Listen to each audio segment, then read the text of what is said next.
Good morning, everybody. Happy Thursday. It's May 2nd, 2024. Great to be with all of you today. My name is Bob Lang, and it's time for our Daily Bites. So we had a very interesting day yesterday. But first, let's talk about what's happening so far this morning. Futures are rallying almost about 0.6% on the S&P 500 futures, up about 34 points, recovering the losses from yesterday and then some. The Nasdaq up about just under 1%, and we see the Dow Industrials up about 0.5% today so far. So it's looking good for the bulls so far right now. But we had a really strange day of action yesterday, and I'm going to show you a 5-minute chart from the SPY that kind of really explains what happened, and we'll put some reasoning behind it all. But as you know, yesterday was another Fed meeting. It was the third Fed meeting of 2024, and as expected, the committee decided to leave interest rates the same, 5.25% to 5.5% on the Fed funds futures, and we had a follow-on press conference by Chair Jay Powell that lasted for about an hour, and we could see a lot of stuff that went on after that. But what I want to draw your attention to here is this.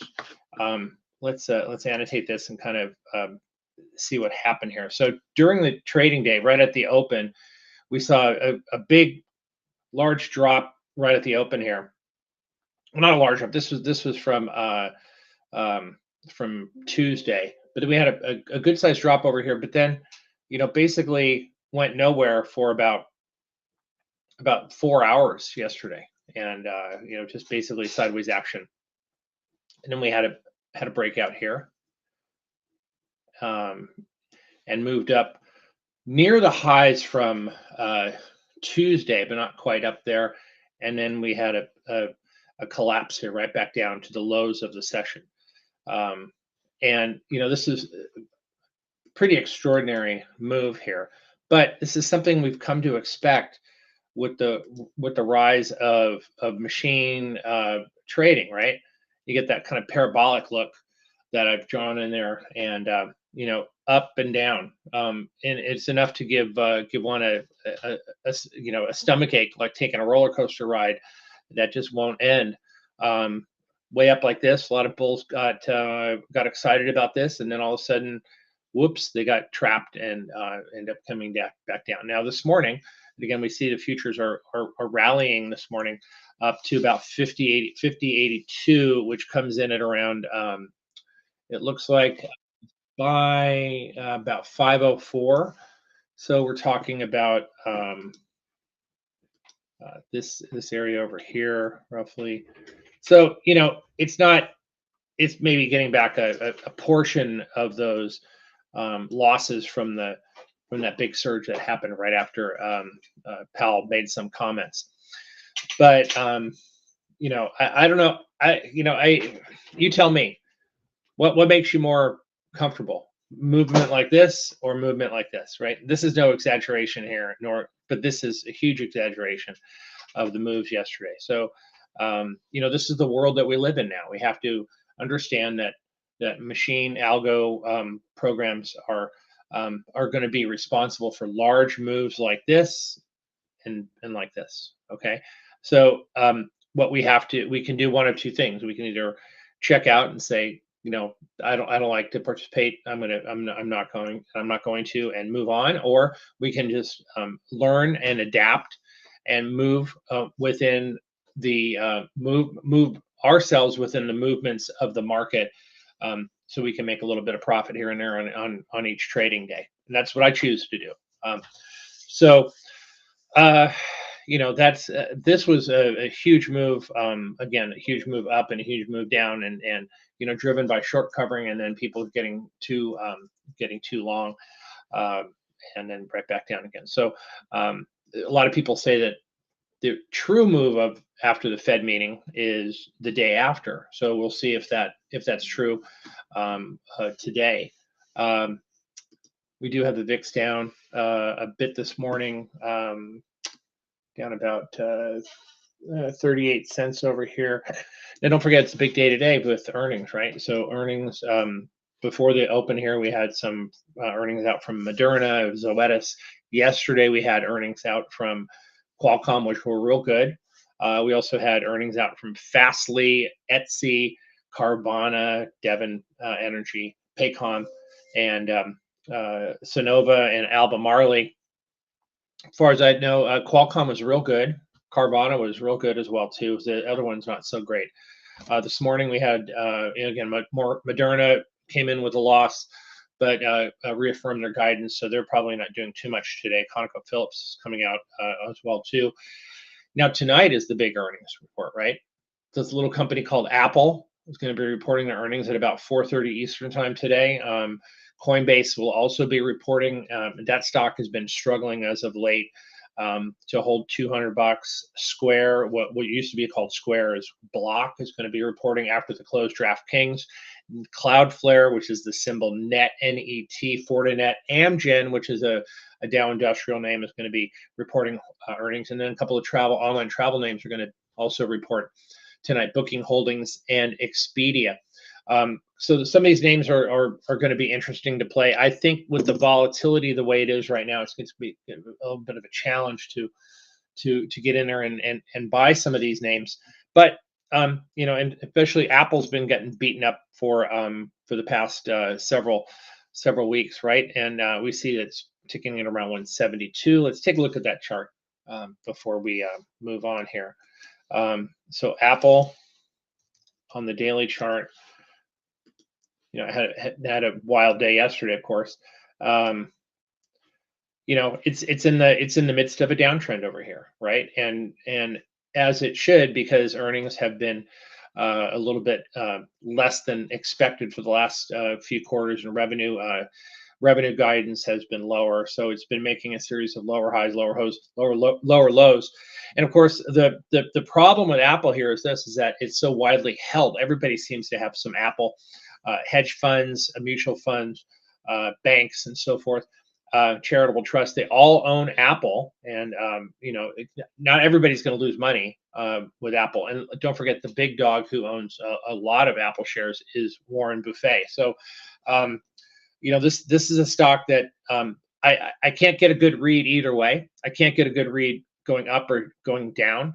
It could just, you know, basically stay in this, you know, it's kind of established a little trading range over here, right? So you could say from to the top side about 179, to the downside, the worst case scenario down to 166, right? So we could certainly see the stock traveling within that 12 to 13 point range for the foreseeable future, right? It's going to burn a lot of people who are looking for a breakout to the upside or a breakdown to the downside, right?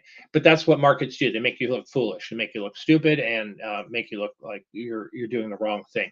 But when the majority of people or speculators think that a stock is going to move up above here, well, I mean, for my money, I got to wait and see it prove itself, right? Which means a couple of closes above that $178, $179 level is gonna be proof enough for me to say, yeah, you know what, buyers are ready to step back in here, and I will give up that $8 to $9 move for a confirmation and a move later on that could be worth 15 or 20 later on. And you can see the resistance up there at 196. So if we do get above that 178, 179, you know, that's about $17 actually, not 20.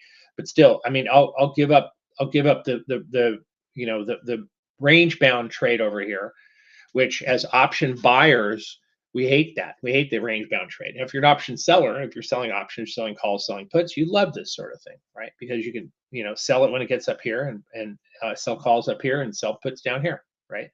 So that's ideal for an option seller trade. But if we do break out or break down, you know, I want to have some confirmation. I want to see the next day moving up or moving down as well too, to confirm that big move.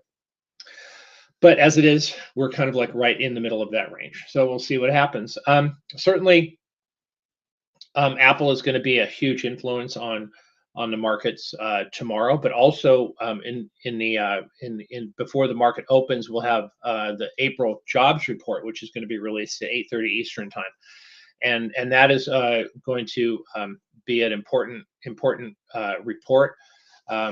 I was listening to Chair Powell yesterday because maybe he might have had some clues or hints as to what that jobs report is going to look like, and he seemed